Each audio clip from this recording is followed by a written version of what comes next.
I am here to discuss the so-called flying saucers. We have received and analyzed between 1 and 2,000 reports. There have been a certain percentage of this volume of reports that have been made by credible observers of relatively incredible things. It is this group of observations that we now are attempting to resolve. We have seen an increasing number of unauthorized and or unidentified aircraft or objects in military-controlled training areas and training ranges and other designated airspace. Reports of sightings are frequent and continuing. There are a number of events in which we do not have an explanation, and there are a small handful in which there are flight characteristics or signature management that we can't explain with the data that we have. We make no assumptions about the origin of this or that there may or may not be some sort of technology that we don't understand. For at least the last 80 years, and perhaps hundreds or thousands of years longer, humans have looked up at the sky to observe unexplainable flying objects. You might hear the term UFO and think of fantasy or science fiction, but the fact is, for the better part of the last century, the United States government has been unable to explain reports of flying objects in our skies coming from credible sources such as pilots and military personnel. The theories and hypotheses of what these objects are and what their origins could be are many. But in this video, we'll focus on what our government is telling us that they know about these objects and what they're doing to try to find out more about them. I've pulled out the parts of this hearing that I thought were the most essential and telling about what the government may or may not know, and provided my commentary on the statements made by members of the Defense Department and the United States Congress. Unidentified aerial phenomena are a potential national security threat, and they need to be treated that way. UAPs are unexplained, it's true, but they are real. They need to be investigated, and many threats they pose need to be mitigated. To me, among the most fascinating questions are these phenomena that we can measure. That is, instruments report there is something there. It is not the human eye confusing objects in the sky. There is something there, measurable by multiple instruments, and yet it seems to move in directions that are inconsistent with what we know of physics. This term multiple instruments is kind of important. And what that means and what he's referring to is that when these UAP sightings are seen by pilots or military personnel, many of these cases they're tracked by multiple instruments. So it's not just one radar seeing this bizarre thing happening. That kind of makes it highly unlikely that it's just a radar blip because it's being confirmed by multiple devices that are tracking it. For science more broadly, and that to me poses questions of tremendous interest and as well as potential national security significance. So we look forward to hearing what you're able to report to us today in open session, and I want to thank Chairman Carson again for his extraordinary leadership on this issue, and I yield back. Chairman yields back. Thank you. With that, we will start our hearing. Under Secretary Moultrie, the floor is yours, sir. There has been a cultural stigma surrounding UAP. Our goal is to eliminate the stigma by fully incorporating our operators and mission personnel into a standardized data gathering process. The department is fully committed to the principle of openness and accountability to the American people. However, we are also mindful of our obligation to protect sensitive sources and methods. So this is the very political way of saying we're committed to telling the American people what we know about these things. However, sensitive information that we don't want our adversaries, which is, you'll hear that word a million times in this hearing, which is our competitors, rivals, enemies, basically Russia and China. We don't want them to get hold of what we know. So in that sense, we're going to keep it secret, AKA we're really not going to know what the government knows about studying these things. Our goal is to strike that delicate balance. We have seen an increasing number of unauthorized and or unidentified aircraft or objects in military-controlled training areas and training ranges and other designated airspace. So, in the preliminary report that was submitted to Congress before this hearing, that was part of, and you can read that, it's available online. Part of the description of many of these cases are that they're near military bases or training facilities. So that's definitely an interesting piece. Of course, it could go so many different ways. Maybe that's just where they're looking and have radar and lots of pilots. So maybe that's why the sightings are concentrated there, while the rest of the public is generally just doing their day-to-day activities and not, monitoring the sky all day. So that kind of makes sense. But there's also another piece to it, which you will see one of the congressmen bring up later when they question them. And that's, of course, all of the cases and reports of UFOs flying over military bases, especially nuclear bases, and actually turning off nuclear bombs and making them malfunction. That's been reported multiple times, and you'll hear one of the congressmen bring it up. So I thought that that's an interesting piece of this, that many of these sightings are near military training areas. Reports of sightings are frequent and continuing. Incursions in our training range. I mean, that's a big thing to say. I mean, this is the government. This is the official hearing on UAPs, aka UFOs, and he's saying that they're seeing them frequently and consistently. So, I mean, they're out there, whatever these things are that can't be explained yet.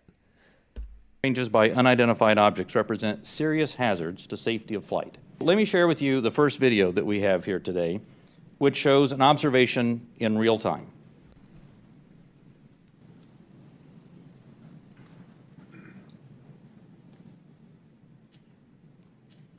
Did you see it? It flew across the screen for a split second. This is what they're going to show the public here. A little phone video of a blip going across the sky. Now, that's all they'll show. But you'll see in my cut here, I zoomed in on it and freeze framed it so we can get a closer look at it. There it was. That's, in many cases, that's all that a report may include. And in many other cases, we have far less than this. So there it is. We could be looking at a flying saucer here. It's kind of interesting because if you look at this and you see the shape here, you can see that you could kind of make this out to be disc-shaped, kind of like your classic UFO flying saucer. And what's interesting is that it's sideways, right? Rather than sitting kind of upright, which from people who claim to have worked on trying to reverse engineer these things, the ones that have crashed, these people who make these claims say that they fly like that, like belly up. So that's what it looks like this is here. So it's just interesting. Again, we don't know what this is. It could be nothing. However, it is interesting how when you look at that really zoomed in and paused, it looks like a saucer and it looks like it's going belly up. So interesting. This often limited amount of high-quality data and reporting hampers our ability to draw firm conclusions about the nature or intent of UAP. The UAP Task Force database has now grown to contain approximately 400 reports. So at this time in 2022, they had the 400 reports, and now a year later, I believe it's up to 650 or 700 that they're working with now. In this video, U.S. Navy personnel recorded what appears to be triangles, some flashing, recorded several years ago, off the coast of the United States. This was recorded while the U.S. Navy ship observed a number of small unmanned aerial systems in the area. And importantly, the video was taken through night vision goggles with a single lens reflex camera. These remained unresolved for several years.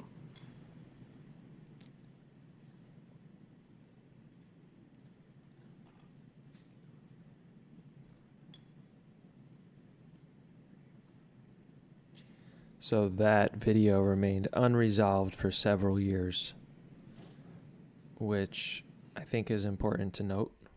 Here's some pictures I took, some zoom-ins. I mean, this thing looks weird, but this one I thought was important, actually. If we go back a second here. Now, we've heard of triangle-shaped UFOs. It's weird how it's blinking, but when you look at this one, you can see that it's sort of, it looks like it's not a solid object. You know, it looks like it's gas or something that is kind of semi-transparent. So I don't know about this video. He goes on to explain that the triangle shape is a result of the night vision goggles and how they see it. So they were able to explain that one away after years. But okay, fair enough.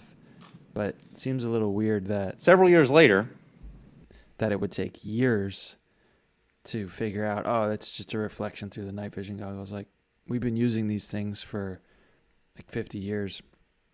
I mean, we don't know that night vision goggles might reflect lights of a standard aircraft into like some blinking triangle. We didn't know that before. Seems a little weird, but okay. I'll give you the benefit of the doubt.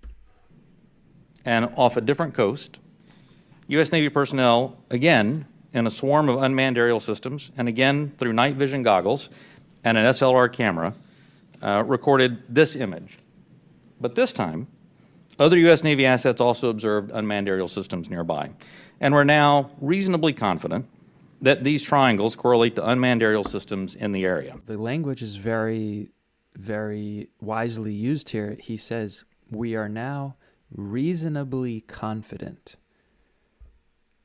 Brilliant language to use, right? If they knew that this thing, they proved it, that this thing was some some distortion through the night vision goggles, they knew that. You could just say we've conclusively determined that that's what this is, or you could just say that that's what it is. But to say reasonably confident, I mean, I could say that I'm reasonably confident about a lot of things, and it kind of covers myself if I'm wrong, because I was reasonably confident. It's such a great choice of words, like, because it's so subjective. What does reasonably really mean? How do we measure what's reasonable? If we really knew something was a distortion of the visual, let's just say that that's what it is. But to say it's reasonably confident, I think that's like a smart way to kind of cover yourself. Because, I could be reasonably confident about a lot of things. It doesn't mean that they're true. The triangular appearance is a result of light passing through the night vision goggles and then being recorded by an SLR camera. Now, I don't mean to suggest that everything that we observe is identifiable, but this is a great example of how it takes considerable effort to understand what we're seeing in the examples that we are able to collect. Which I think is a fair point. I'm sure it's really hard to try to figure out what these things are. This is a popular topic in our nation, with various theories as to what these objects may be and where they originate. If UAP do indeed represent a potential threat to our security, then the capabilities, systems, processes, and sources we use to observe, record, study, or analyze these phenomena need to be classified at appropriate levels. Again, just like his colleague said before, if these pose a threat, then they need to be classified. AKA, if they have a video that clearly shows a flying saucer or something, I mean, that's immediately just classified. We're never going to know about it unless something gets leaked or there's a whistleblower, which, I mean, there have been, but we can never prove a lot of these whistleblowers if they're lying or not, and that's part of the problem with this whole mystery. But again, he's making it clear to us as citizens who watch this public hearing, okay, we got it. You guys don't know what these things are.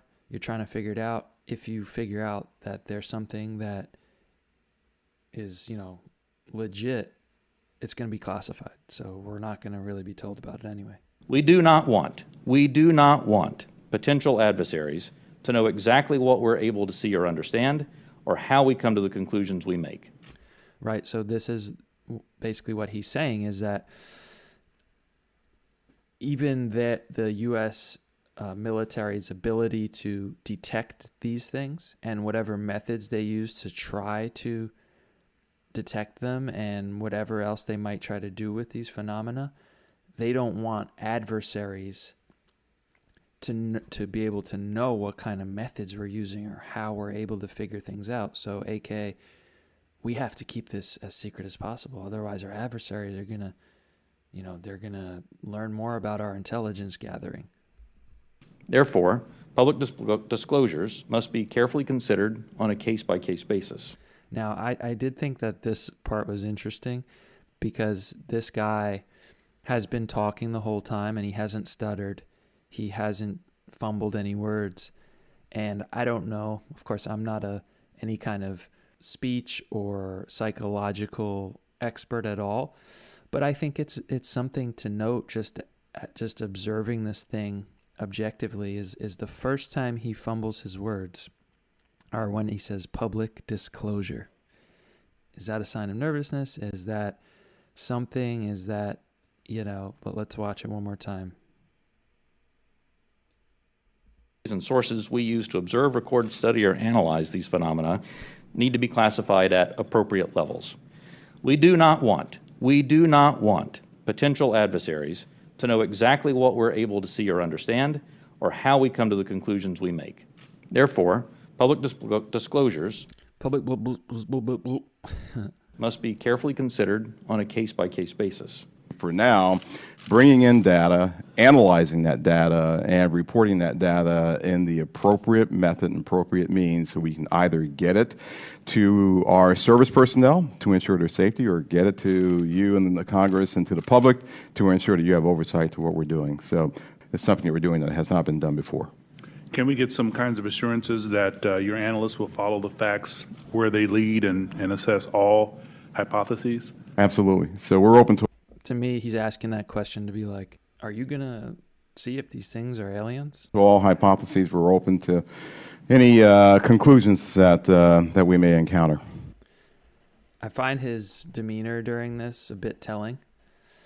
It's kind of like it's breathing, and it's kind of like, yeah, I mean, it's insane and it's crazy. Like, because he probably knows, he might know that this is like really something. It really is not of this earth.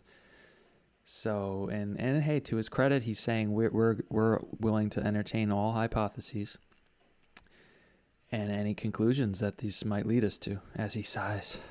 I think it's a little telling. And of course, we're very interested in what happens in the underwater or sea domain, if you will, subsurface domain.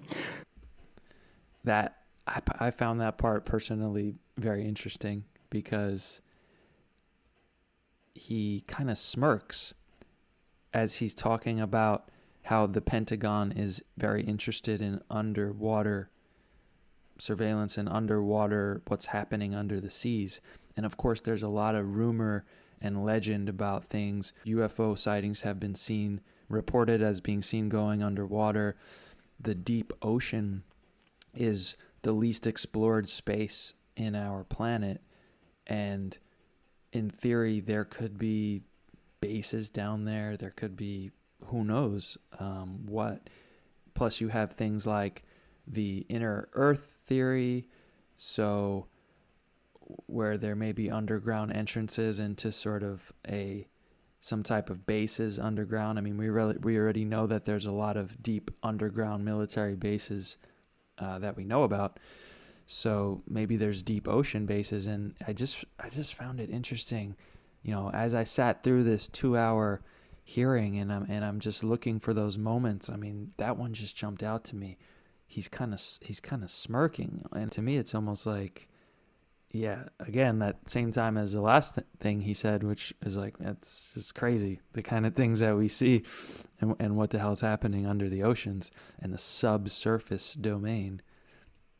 Any conclusions that we may encounter? Let's hear it again. And of course, we're very interested in what happens in the underwater. See the little smirk? Water or sea domain, if you will, subsurface domain.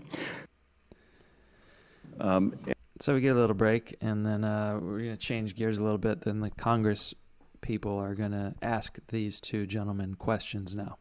So what we're seeing, not that you can necessarily tell us what we're seeing, but Right. explain what we should be looking at in that first image. Absolutely. And Alexi, what I'll ask is if you can stop it at a certain point. So he asks to see that video from before, and the other guy, the Department of Defense official, asked someone to pause it, and it was actually kind of comical to watch. They couldn't find the frame, and it went on, and then they just gave up on it.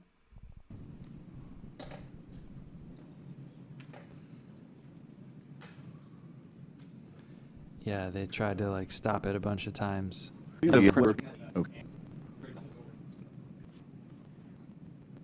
That's me fast forwarding. What are we observing? So they just said, forget about it. And then eventually the guy finds it, which I thought was interesting because maybe it shows a little bit about the incompetence of some of the people working on this stuff. And we can't discount that in why some things are unexplained or whatever it might be. Is just some of it is probably just incompetence. I think we saw some of that there. What you see here is aircraft that is operating in a U.S. Navy training range that has observed spherical object in that area, and as they fly by it, they take a video. You see it looks reflective in this video, somewhat reflective, and it quickly passes by the cockpit of the aircraft. And is this one of the phenomena that we can't explain? I do not have an explanation for what this specific object is. I love that quote there. That's got to be a soundbite. I do not have a specific explanation for what this object is. And is this one of the situations where it is, that's the object that we're looking at right there? Thank you. And is this a situation where it was observed by the pilot and it was also recorded by the aircraft's instruments? We'll talk about the multi-sensor part in a later session.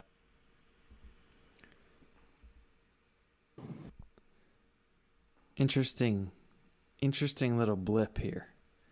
He asks if that's an instance where there was multiple instruments recording it, and for whatever reason, Mr. Scott Bray says, we'll talk about that in a later session. And then as he's talking, his microphone just cuts out randomly. But in this case, we have at least that. I thought that was a funny little bit too. This is like, we have at least that. A 5 second shaky phone video of a little dot going across the screen. We have at least that. But it was weird how his sound cut out there. And I mean, of course, yeah, it's just maybe just a coincidence. But I mean, also, who knows? Maybe there's somebody who was like, nope, don't talk about that. I don't know. Aircraft's instruments? We'll talk about the multi-sensor part in a later session. But in this case, we have at least that. Last year's report also said that of those 144, 18 of them reportedly appear to exhibit unusual flight characteristics, appear to demonstrate advanced technology, and some of them appeared to remain stationary in winds aloft, move against the wind, maneuver abruptly, or move at considerable speed without discernible means of propulsion. There are a number of events in which we do not have an explanation, and there are a small handful in which there are flight characteristics or signature management that we can't explain with the data that we have. We make no assumptions about the origin of this or that there may or may not be some sort of technology that we don't understand. That's, I think, the key to avoiding technological surprises, by calibrating those assumptions. So fair enough here. I mean, this is historic, especially these kind of direct exchanges between the chairman and the deputy director of naval intelligence. Scott Bray. I mean, here they are. Here they are saying it. A handful of these cases we cannot explain. They appear to be advanced technology. They appear to demonstrate flight characteristics that we can't explain. And we make no assumptions about where they come from. It's just very careful language of kind of saying, yeah, we don't know what these things are, and they might be from somewhere else.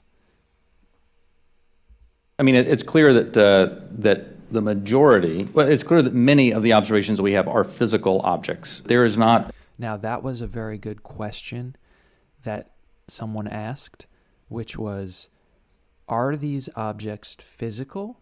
Do you have cases of these 400 cases where you can verify that they're physical? And Bray answers there that yes, we are confident that a number of these cases are physical objects. And that's important because there's people saying that these could be geological light displays and all of these other sort of physical, environmental, visual effects that might be explaining it, and that they're using that to explain this. But however, here we hear from the Department of Defense that no, many of these are definitely physical objects. So it's some type of physical thing that they're seeing. And that's important here because then it narrows down, okay, what are these? This is some type of technology from someone, somewhere. What is it? A single explanation for UAP. There are a lot of different things that are unidentified aerial phenomena. Basically, we really don't know much. We can ingest reports from. Do we have from any those sources. reports non-military? This part was funny because this guy, Dr. Winstrip, he questioned them very directly, and the other guy, Bray, he's being very political, and he's like beating around the bush and using very careful language, and he's kind of getting impatient, and he's just like, answer my question. Yes. Thank you. That's my question. There are other people besides. I'm sorry, I'm breaking up a lot, but what did he ask again? Thank you. That's my question. Are unidentified aerial phenomena. Basically, we really don't know much. We can ingest reports from. Do we have from any those sources. reports non-military? So he's asking an important question, which is, are you taking reports that are non-military, civilian reports from everyday people? Do we have any? That's his question. Yes. Thank you. That's my question. There are other people besides the U.S. that have had these experiences and reported them. Is that correct? There are. That's correct. Is it all of our allies, or is it allies and adversaries? What have we learned publicly? So some of that, I think, sir, we'll save for closed session. Well, that goes to my next question. Publicly, have others made anything which would not have to be considered closed? I don't want you to answer what they've said necessarily. Allies have seen these. China has established its own version of a UAP task force, so clearly a number of countries have observations of things in the airspace that they can't identify. That's another important takeaway. We can now walk away with this as fact according to the United States Department of Defense and the UAP task force. China is studying UFOs. Our allies are studying UFOs. They have similar departments doing this. So that's interesting. Clearly there's something going on. And maybe that lends some weight to the argument that these aren't some secret Chinese technology if they're trying to figure out what they are too. I don't know, but I think it's an important point. And also you can see, as the other guy mentioned, we'll keep that for a closed session, which means this one's open to the public. The next session they have is going to be classified, basically, and only the Congress people and the Department of Defense are going to be there to hear what gets discussed. And a lot of people's questions they answer with that. We'll talk about that in the closed session, which, yeah, I get it, because it's military security and you don't want other country enemies to find out about it, but it's also like we don't get to know what you're going to talk about, and there's more to it. There's more secrets. You're openly saying that. This guy comes on the scene, and you got to appreciate this. I definitely recommend go watch this whole thing. I kind of cut out the key parts, but he really grills them and asks them some good questions. Did anything also predate Project Blue Book? So Okay, just so if you don't know, Project Blue Book was one of the first forms of the government's and the Pentagon's official unit to try to figure out what UFOs were, and it was going on in the 60s. And Project Blue Book officially ended in, I believe, 1969. And so Mr. Gallagher here is asking, are you guys studying or are you guys aware of any cases from before Project Blue Book? And are you taking those into consideration? So that's what he's asking these guys now. I can't speak to what may have predated Project Blue Book. I mean, of course, there's Roswell and all these other things that people have talked about over the years. I'm familiar with Blue Book. I'm familiar with ATIP. I haven't seen other documented studies that have been done by DOD in that regard. So you're not aware of anything in between Project Blue Book and ATIP? I'm not aware of anything that's official that was done in between those two. So very careful with their words. I mean, they're in these positions for a reason. The Honorable Ronald Moultrie, he says, I'm not aware of anything that's official, aka something that was officially documented, officially studied, or reported within the official government bureaucracy. But he's also basically saying, yeah, but I'm aware of other stuff that has been studied, that has happened. Of course he's aware of it. He's on the inside. And hey, credit to him, though, for not just lying and saying no. You know, he's being honest. I'm not aware of anything that's official, right? And he's not required to talk about anything that's unofficial. I can't speak to what people may be looking at in the department. Somebody says, I'm looking at something that may be unidentified, and I can't speak to that. I speak to official programs that we have on the record.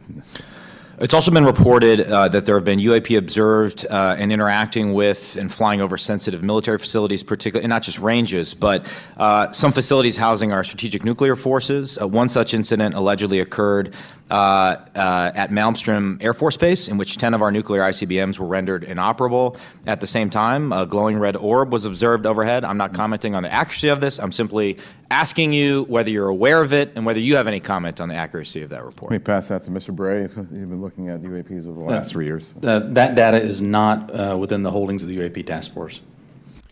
Great answer.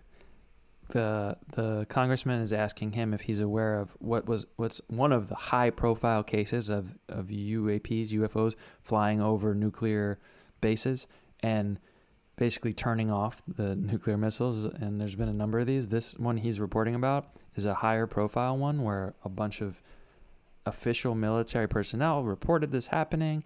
You know, it's just like, I think that this congressman, it's important he's bringing this up. It's like, this is crazy that like this happened and we're not taking it.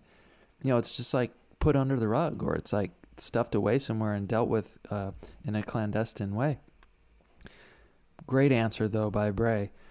That is not within the holdings of the UAP task force. Right, but that's not the question. He's asking, are you aware of it? Okay, but are you aware of the report, or that the data exists somewhere? I have heard stories. I have not seen the official data on that. So you just... I've heard stories. I've not seen the official data. AK, I know about it, but there's no official data within the office that I'm in charge of. Just seen informal stories, no official assessment that you've done or exists within DOD that you're aware of regarding the Malmstrom incident? All I can speak to is, what's within my cognizance of the UAP task force, and we have not looked at that incident. Again, brilliant. All I can speak to is within my cognizance of the UAP task force, just like the other guy said, Moultrie. They're only going to talk about what's officially in this thing because that's what they're required to talk about. Anything else that they know, no matter how credible their sources may be, no matter what they've maybe even seen with their own eyes, they can't speak to it. Well, I would say, I mean, it's a pretty high-profile incident. I don't claim to be an expert on this, but that's out there in the ether. You're the guys investigating it. I mean, who else is doing it? If something was officially brought to our attention, we would look at it. There are many things that are out there in the ether that aren't officially brought to our attention. So how would it have to be officially brought to your attention? I'm bringing it to your attention. Sure, so, this is pretty official. Sure. So we'll go back and take a look at it, but generally there is some authoritative figure that says there is an incident that occurred. We'd like you to look at this. But in terms of just tracking what may be in the media that says that something occurred at this time, at this place, there are probably a lot of leads that we would have to follow up on. I don't think we are resourced to do that right now. Well, that's a very key part. And here's my analysis from my perspective of what's going on here. Moultrie is very well with his political language, covering their bases, saying, but also, I think that he's kind of trying to be genuine here too at the same time. And he's telling them, look, this, you may have heard that this happened. Military operators may all confirm that it happened. But if something doesn't officially get brought to my desk as this is what you have to look into from whoever his higher up is, they're not going to study it. And he kind of gives us a little bit of an insight there. He says some authoritative figure comes and says, look at this, and then we look at it. He's being honest, I think. And he's saying, look, we don't call the shots about what we look into. Someone else at a higher authoritative figure is telling us what to look at. So there you go. You're getting a little bit of insight into the inner workings here. Of course, they're going to pick and choose what they should look into. They're going to take these cases like we just saw of little blips, things that are just on the edge of, man, is that something? But also it's not convincing enough. You know what I mean? Any of the very convincing footage is classified. And that's actually been stated by legitimate insiders who worked in task force studying these things, like Elizondo has said that, and he legitimately he worked on ATIP. He was one of the directors or something. He said they have videos that are way crazier than these ones that they've released, and they're way more definitive of like, okay, that is some type of technology craft. So now who's this authoritative figure? Well, we don't know, but it's someone who is seemingly pulling the strings about what's getting disclosed here. And I think it's also, sadly, he's telling us, if something gets reported in the media or some other source and that claims something happened at a certain time, he says we can't, that there would probably be a lot of leads on trying to follow up on that, and we don't have the resources for that. You don't have the resources for that? What would it take to have a journalism team on your UAP task force or an investigative research team that follows up on those? Like, that doesn't make any sense. So that means if there's a group of 50 of us at the mall in a week and we see a huge flying saucer fly right over us, and it's a second, but we all see it and we report it. I mean, unless this authoritative figure comes and says, look into this case, the UAP task force ain't going to look into it. They don't have the resources. They don't have the resources for it. I think they're making it clear that civilian reports, unless it's officially given to us, we're not going to be looking at them. So again, and what's the government supposed to be doing is supposed to be supporting us, is supposed to be representing us, the people. So if our stories and the media is supposed to be what communicates between the people and holds the government accountable. So if they're not saying that they don't have the resources and there's too many leads to follow up, if something in the media says somebody saw something happened, I mean, what are we paying the government for then with our tax dollars? Very key interaction there, I think, and very telling about, for us to be informed as citizens of America, very telling for us to be informed about what's going to come out, what can we expect to actually know from this department, and they're making it pretty clear, I think. Well, I don't claim to be an authoritative figure, but for what it's worth, I would like you to look into it. And Sure. if for no other reason, you could dismiss it and say this is not worth wasting resources on. Will do. And then finally, are you aware of a document that appeared around 2019, sometimes called the Admiral Wilson Memo or EW Notes Memo? I am not. You're not. Are you tracking? I'm not personally aware of that. Okay. This is a This was a document in which, again, I'm not commenting on the veracity. I was hoping you would help me with that, in which a former head of DIA claims to have had a conversation with the Dr. Eric Wilson and claims to have sort of been made aware of certain contractors or DoD programs that he tried to get fuller access to and was denied access to. So you're not aware of that? I'm not aware, Congressman. In my 10 seconds remaining, then, I guess I just would ask. This was a popular memo that came out recently, last few years, and basically, yeah, like he said there was an insider who's apparently a whistleblower that said that there were supposed to be these secret programs that might have been working on reverse engineering UFOs, and he was denied access to them. And it's one of these things, and props to Gallagher for bringing this up, it's one of these things where it's like, okay, is this a real thing? There's nobody telling us if it's a hoax or not. This guy is supposed to be a real insider whistleblower, and it's like it just gets left like untouched. Mr. Chairman, unanimous consent to enter that memo into the record. Without objection. Thank you.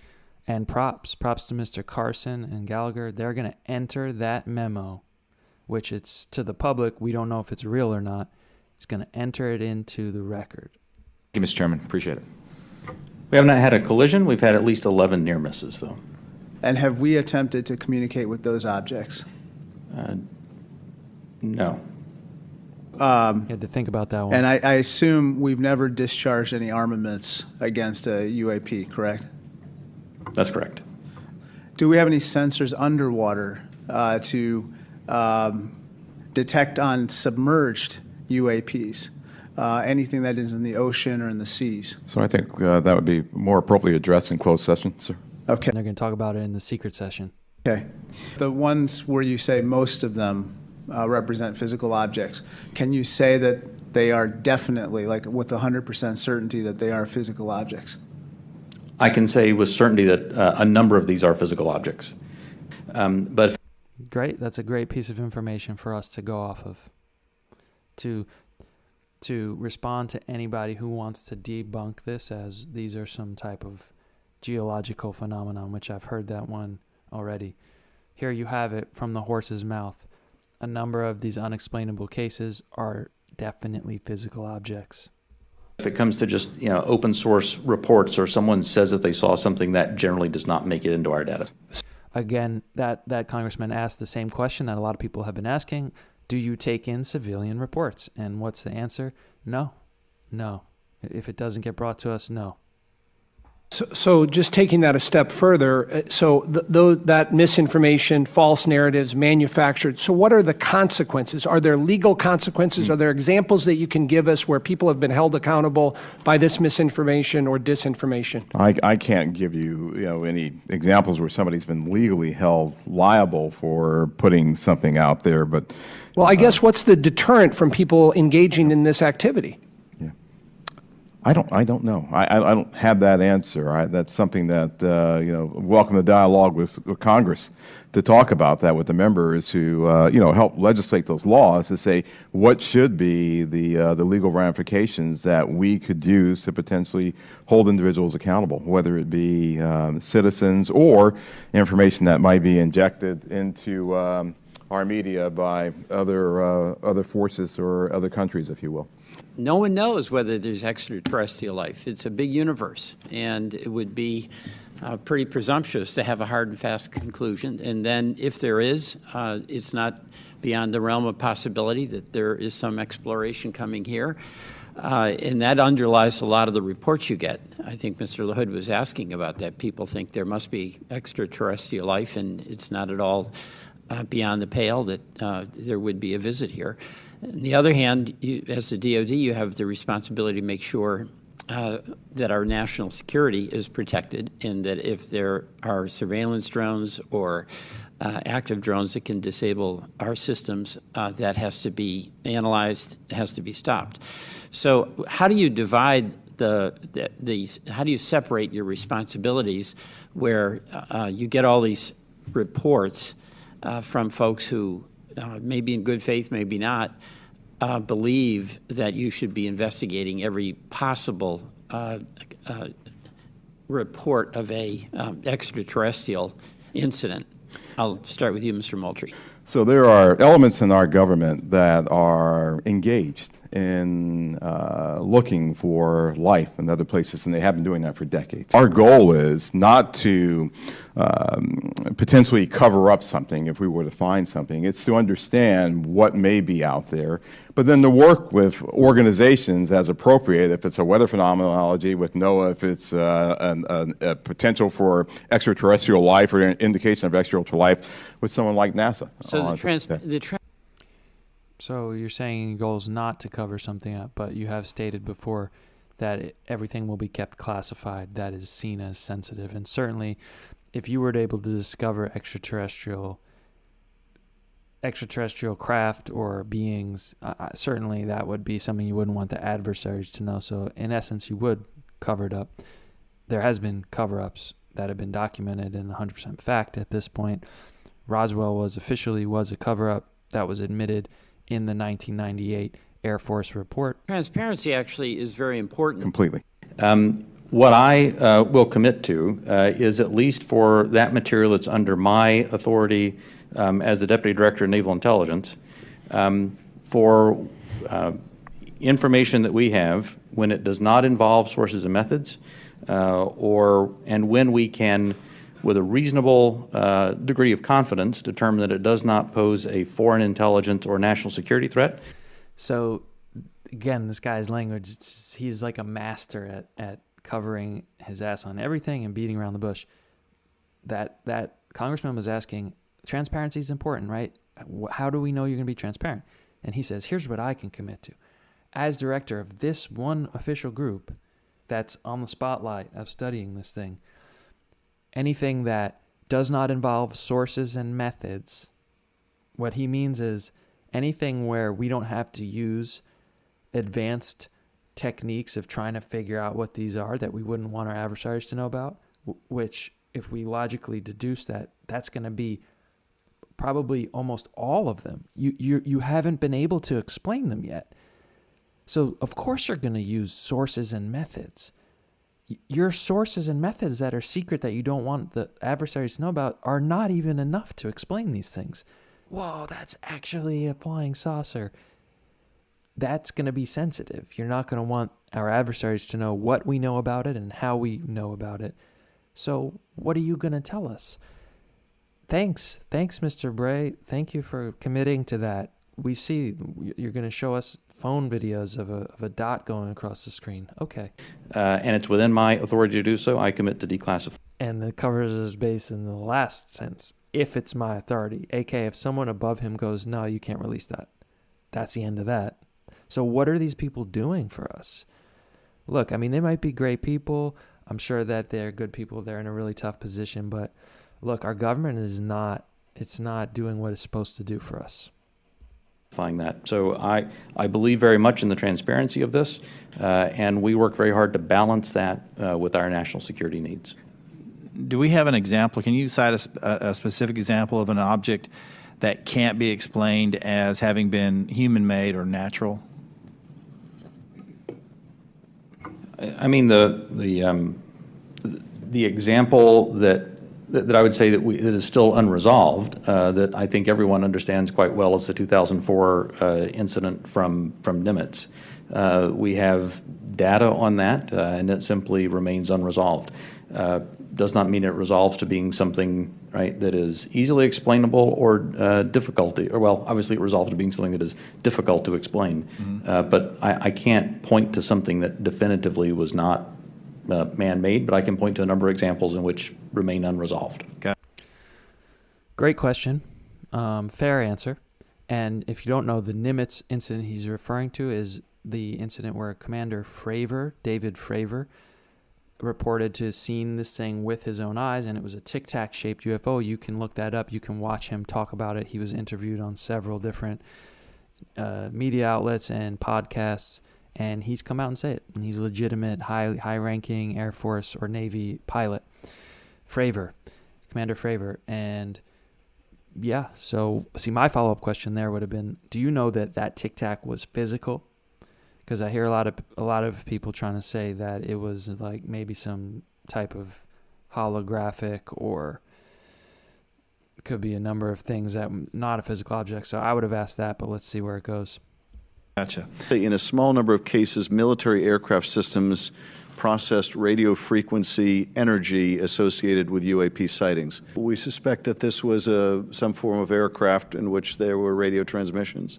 Radio frequency, as you know, Congressman, is used to control various platforms too. So the fact of emanations coming off of any platform, whether it be a UAV or another platform, could be radio frequency activity related to that entity transmitting out or something transmitting to that platform. And of course, we have a sensitivity with our airborne platforms of picking it up, which is one of the reasons that we try to prevent people from using their cell phones on airplanes and things like that. It's very sensitive to RF emanations. So that's a part of what we'll be looking at in the Ames log. What is this? Is this something that we can collect on, and can we start to characterize the signaling environment around the emanations that may be coming off of some of these UAPs? So that energy then that was recorded could be either an effort to jam, or it could be an effort to control a UAV, or any other communication with that craft. I would say that's accurate. Right. Thank you, Mr. Chairman. Thank you, Chairman. All right. With that, I want to thank you all for taking the time out. I also want to thank my colleagues on both sides of the aisle for participating in this very historical and important hearing. I think it's one of the few times we can demonstrate some degree of bipartisanship around UAPs and UFOs. So I love it. Appreciate it. Thank you. And we will see you all. This guy's definitely a believer. We will recess this hearing for the moment and return in a closed session at noon. Here are my key takeaways. 1. There are literal confirmed cases of physical objects displaying flight characteristics that are not able to be identified or explained. 2. The UAP task force will only study cases that are brought to their office from an authoritative figure. They will not pursue cases reported on by the media or civilians. 3. There is more information to shed further light on this issue, but it will not be shared with the public. 4. If sensitive sources and methods are used to discover what UAPs are, or if the U.S. finds something out about them they don't want competing nations to know about, it will remain classified and out of the general public knowledge. In essence, whatever they find out will not be revealed to us. So I leave you with this question. If our government won't tell us, who will?